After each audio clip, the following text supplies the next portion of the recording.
What's going on, guys? Welcome back into another Tabby Talks video podcast. For those of you who are new here, my name is Tabby. For those of you who are not new here, thanks for coming back. So, I never really thought that this lyric thing was going to become a thing, but it makes sense because I love music so much. And so, naturally, I guess it's good that I'm talking about it because if it's meaningful to me, it could be meaningful to you. And so today I have a deep one, and I want you to try to just take it as very surface level. You know, this isn't about blame. This isn't about shame. This isn't about, beating yourself up or anybody else up for that matter. Just a little light of reflection. And this is actually the first video because I have two songs and I'm going to put them separately because they're both super awesome and super powerful. And so yeah, let's just go ahead and get right into it. The song that I'm gonna break down today and do my little lyric interpretation. This is called "I'm the Problem," and it's a newer song of Morgan Wallen. And for anybody who knows me, I love Morgan Wallen. You guys will come to know, for those of you who don't, my boyfriend Nolan, he's literally taken me to all Morgan Wallen concerts. And they've been amazing. I'm just obsessed with the guy. He's great. So, but he has a song, "I'm the Problem," and it's just so perfect.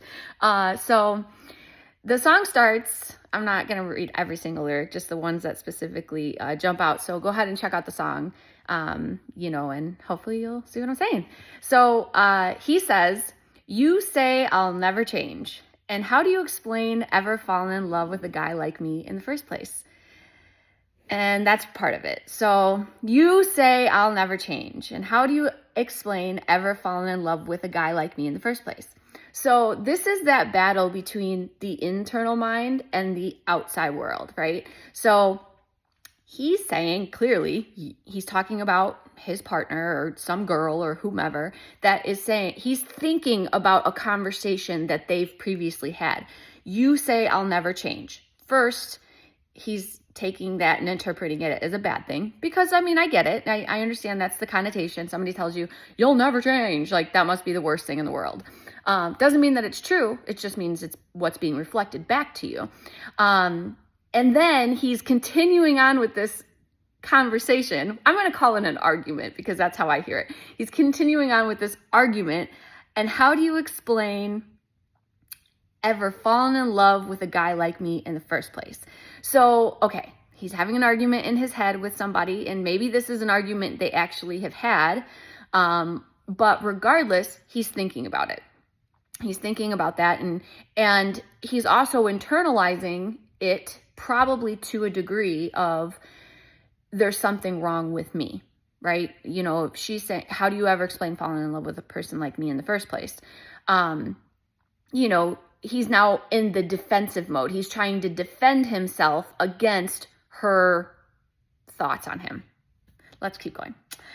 And then he does say, and then you turn around and say that I'm the worst thing. I guess I'm the problem. So again, listening to what she says, this is also his interpretation of what she's saying, because I'm guessing, and I'll tell you why it ties into a little bit later.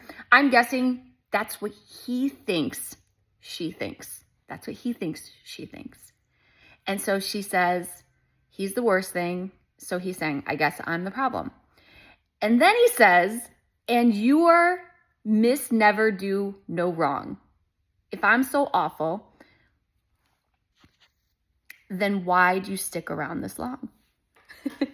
So, in the sense that she's upset with him, now he's projecting onto her, well, you're Miss Never Do No Wrong, which anybody who has been in an argument, everyone just feels like someone's trying to take the high road. Someone's trying to make the other person out to be the bad guy. And truly, it's all just like this projection, right? It's all just interpretations, because if we were to try to isolate these two people and they weren't in their feelings and they weren't in a fight and they were like in a calm, peaceful place, and I know some people do walk around with, they never do anything wrong kind of an attitude, but for the average normal person, in the moment you're having a situation, but when you get past that, you can actually see it from a different lens. And this is like, if you asked a person, do you really feel you never do anything wrong? Like, chances are they're going to say, no, I'm human. Of course I do things wrong, blah, blah, blah. Okay. So it's just funny to me because I can literally see like the back and forth in this song of, where he's internalizing the things that she has said. And now he's also projecting, well, you're miss never do no wrong. And the best part, I love this. He says, you hate that when you look at me, you halfway see yourself.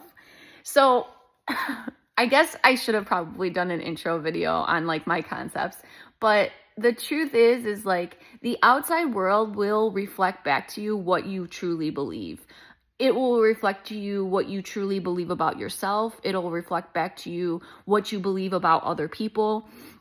It will reflect back to you always what it is that is like a core belief. It can reflect back, actually, fears, doubts, worries. When you have those things and that's your predominant belief, the world will show you those things back. So it truly, the outside world is a partial reflection. It is halfway. You do halfway see yourself in the outside world. And then he says, and it got me thinking, if I'm the problem, you might be the reason. So he got me thinking. He went into his head and now he's ruminating on this argument that they've had. And of course, he's not taking any blame. He's not taking any accountability, which is exactly what he's saying she is doing. And you can flip this, like, and that's actually where I'm going to go with this is that, and it got me thinking, if I'm the problem, you might be the reason. So, all right. Let's see if there's anything else. He does say we're back and forth like a swinging door and tomorrow's like yesterday. Tomorrow is like yesterday. So this is to me like that, the true nature of like our everyday, swinging in between good moods, bad moods. Oh my gosh, she are the best person in the world today. Then tomorrow they're the worst person in the world. And so there's like that huge instability level of your own emotions, your own thoughts, your own projections, what you're putting out there. So the key here though is, and of course I lost my train of thought. The key here that I want to talk about, or one of the things I wanted to highlight was, if you hear a song like this, okay, this might not be for you, but if you do hear a song like this, how does this song hit you? Are you listening to this song and dedicating it to your person or a person that you know of? Are you dedicating it to them? Well, I want you to understand that anything that we allow to create a story within ourselves, we are like pushing it out there. You are pushing out your fears, doubts, worries, judgments, all of those things. And so if you are in a situation where you hear this song and this is my song, so-and-so should hear this song because this is so them, or, you're in the middle of a breakup and now this is your anthem, that's like, I guess what I'm trying to get you to say is that in all my other videos, I'm talking about what's inside is what is the most important. So if you hear this song, do not let it trigger you into projecting it on someone else. If anything, if somebody comes to mind when you hear this song, let that be like a little alert of, this is the story I'm telling about it. If you could dedicate a song like this to another person, that is the story you are telling about that person and about yourself. So I'm here to just try to, reflect on just all of the things that fascinate me in this life and all of the songs that I can see playing out in a number of different ways, and also like thinking about the fact of like when you hear a love song and how you can easily just get totally wrapped up in that song, and you can make it about your person. You can dedicate something good to them because in your mind they're that person, they're that person who brings you the love and brings you the this and brings you the that. So these songs are awesome, but I just want you to, just be more intentional about what stories coincide, what comes up for you when you hear certain songs. Is it Hate Nation, or No Shoes Nation? I love Kenny Chesney. And that's exactly it. Like, you can listen to Kenny Chesney and go be on a tropical island, or Jimmy Buffett, and it's the same things with some of these songs that are out there. It can immediately take you back, even if it's not something that's happening today. Maybe it's something that will take you back to like a year ago. So, back to just me rambling on about the fact that focus on what's in your brain, because if you can just look out, if you can hear something, catch the story you're telling yourself, and then flip it. No, that's not me. That's not my person. That's a good song, but it has nothing to do with me. Like, that's the best approach that you could possibly take in order to just try to like master your world, master this world up here. So that's all I got for you today. I know it's going to serve you well. And I got part 2, which is going to be about a real sweet song. So that's coming next, or maybe before, depending on what order it uploads. So thank you for coming and watching. I know you're having a beautiful day, and just remember to keep shining that light because the world needs it. Take care.